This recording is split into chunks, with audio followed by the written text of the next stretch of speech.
Diceritakan ada sebuah butik fashion yang sangat laris, tempat yang cukup strategis dan terletak di pusat kota.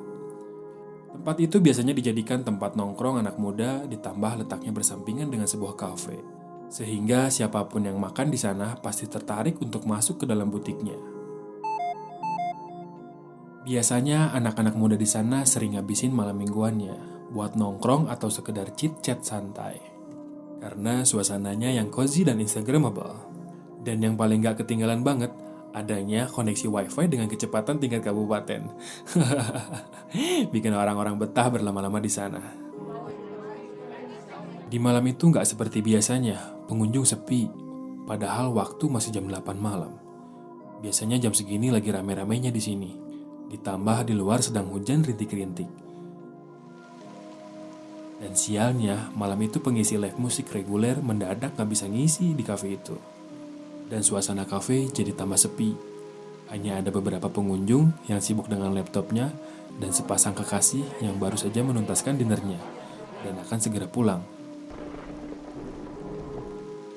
1 jam berlalu, pengunjung sudah tak ada satupun. Pemilik kafe ngasih kode isyarat ke pemilik butik, yang dari tadi masih sibuk rekap orderan untuk segera closing. Aku kayaknya mau close duluan deh, sepi nih. Kamu mau tutup jam berapa? Kayaknya udah sepi juga, tanya pemilik kafe.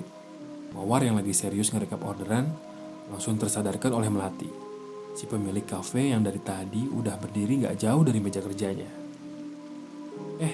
Bentar deh, kamu duluan aja. Aku bentar lagi, tanggung nih sedikit lagi. Jawab si Mawar sambil melihat sekitar.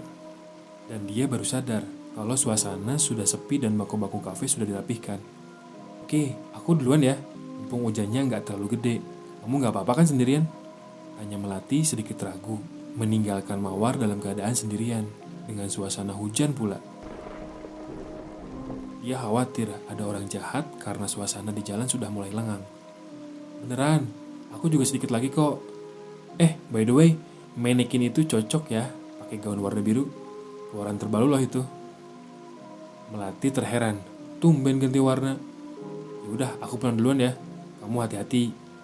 Melati berpamitan dan ninggalin Mawar yang masih sibuk dengan kerjaannya. Selepas kepulangan Melati, hujan masih mengguyur jalanan. 10 menit berlalu dengan kesendirian. Akhirnya kerjaan Mawar beres juga. Dia menggeliat melemaskan otot-ototnya. Karena dari tadi dia sibuk nulis tanpa berhenti. Saat menggeliatkan badannya, matanya menangkap sosok di balik jendela kaca. Perempuan setengah basah kuyup, rambutnya sebahu, wajahnya putih. Tapi sayang, tidak begitu jelas karena tertunduk. Mawar yang penasaran dan juga kasihan, apalagi perempuan di pinggir jalan sendirian itu rawan tindakan kejahatan. Mawar berdiri mendekati kaca besar yang dikelilingi manekin-manekin yang berbaju indah. Mawar menggendor kaca dari dalam dan memberi tanda kepada perempuan di luar agar masuk ke dalam tokonya. Mbak, kehujanan. Masuk aja sini ke dalam. Tunggu hujannya di dalam aja. Mbak.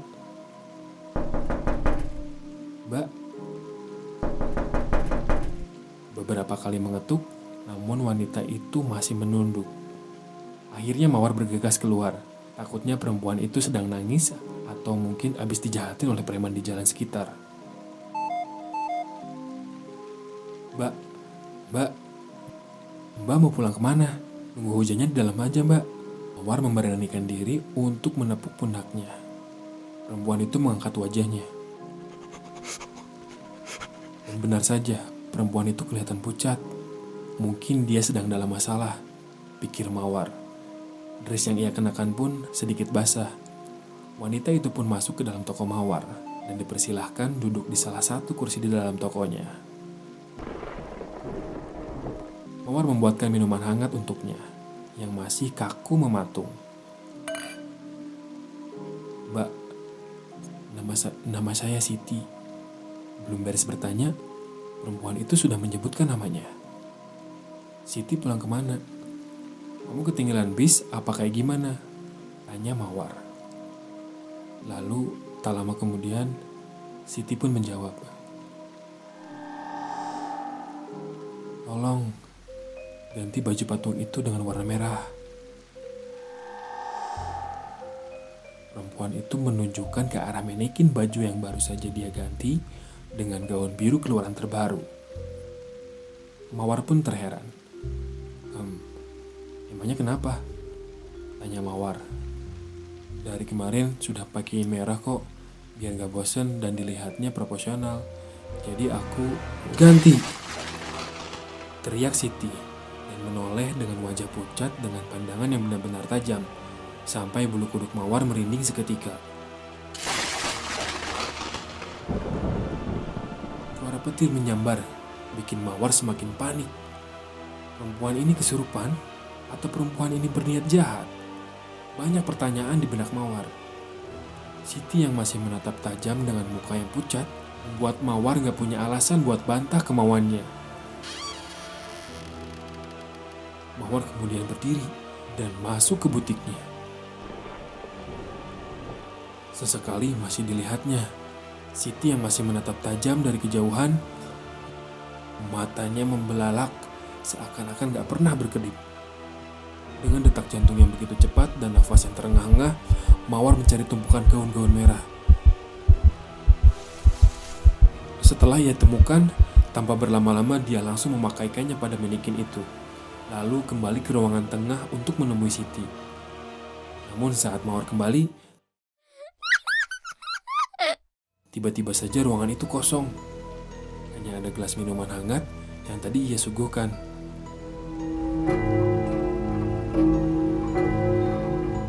Matanya mencari keberadaan Siti, namun nihil. Mawar pun mencoba memanggil-manggil Siti. Siti? Sit? Kamu di mana? Terdengar seperti benda jatuh dari arah manekin-manekin yang berjajar di dekat jendela.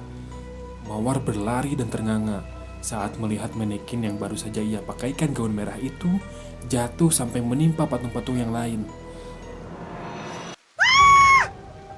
Mawar pun berteriak sekeras mungkin sambil berlari ke arah keluar. Belum sampai di depan pintu, dia menabrak seseorang sampai terjatuh. Mawar hanya bisa menekuk lututnya, ketakutan, dan bilang ampun beberapa kali. Hei Mawar, kenapa Mawar? Kamu kenapa? Ini aku, Melati. Melati mengguncangkan bahunya agar segera sadar. Mawar berusaha membuka matanya, dan saat tersadar bahwa yang dilihatnya adalah Melati, Mawar pun langsung memeluknya. Melati memberi minum dan menenangkan Mawar. Setelah tenang, Mawar menceritakan semua kejadian aneh yang dialaminya. Kalau saja Melati gak balik lagi buat ngambil HP yang ketinggalan karena sedang dicas, mungkin Mawar sudah lari ke tengah jalan. Akhirnya untuk meyakinkan semua, Melati mengecek semua CCTV. Dan benar aja, keanehan semakin jelas terlihat ketika Mawar berbicara sendiri. Dalam rekaman itu seperti mempersilahkan orang masuk, padahal tidak ada siapa-siapa.